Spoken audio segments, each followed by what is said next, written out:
Welcome to Deeper Than Red, Black History Animated. Subscribe to our YouTube channel and hit the notification bell so you will know when a new episode is released. Enjoy this episode. Dive in.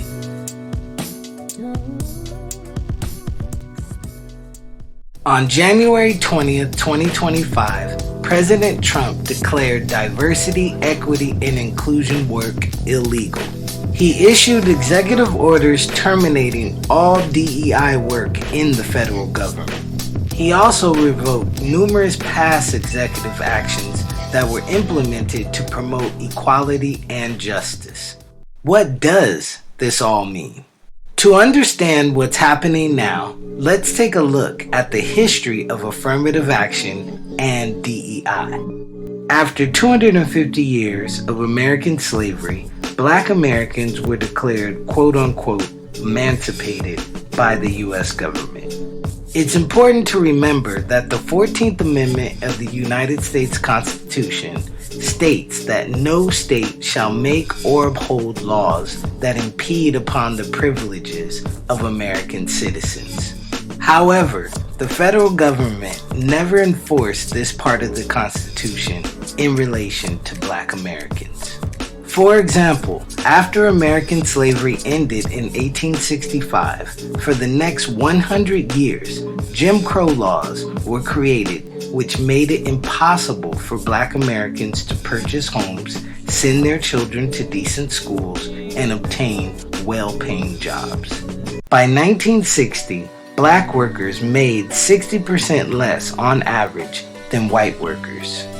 Also by 1960, only 3% of adult Black Americans had college degrees.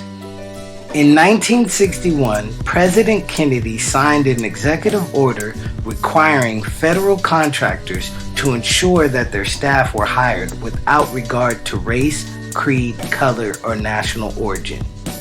This executive order used the term affirmative action, and this is where the word came from. However, many federal contractors ignored President Kennedy's order and continued to keep their workforces mainly white. Because of Dr. Martin Luther King Jr. and the Civil Rights Movement, it forced then-President Lyndon Johnson to sign the Civil Rights Act of 1964. This sweeping legislation aimed at ending discrimination in all areas of American life. Between 1969 and 1979, the widespread adoption of affirmative action led to real-world advances for Black Americans. Black Americans' income increased to 80% compared to their white counterparts.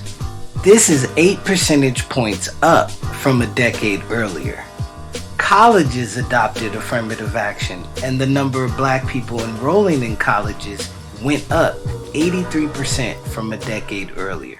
However, in 1981, President Ronald Reagan sought to end affirmative action. He believed that so-called racial quotas were unfair to white Americans.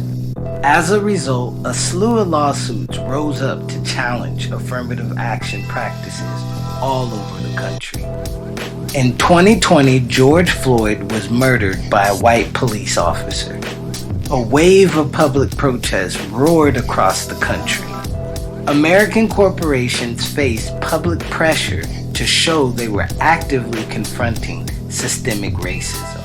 Companies around the world spent an estimated $7.5 billion on diversity, equity, and inclusion programs. On the contrary, in June 2023, the Supreme Court barred quote-unquote race-based admissions to universities and colleges.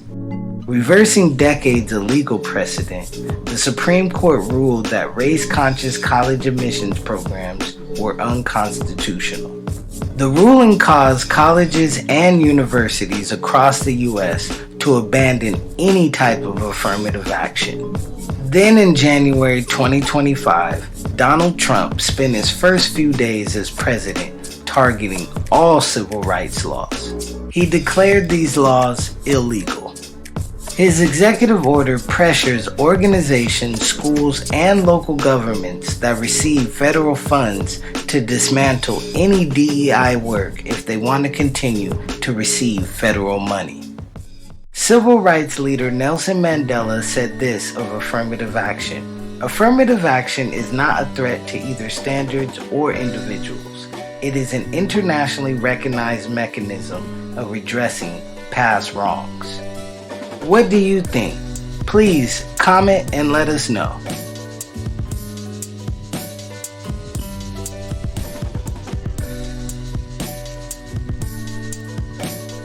Thanks for watching Deeper Than Red. Subscribe to our YouTube channel and follow us on social media.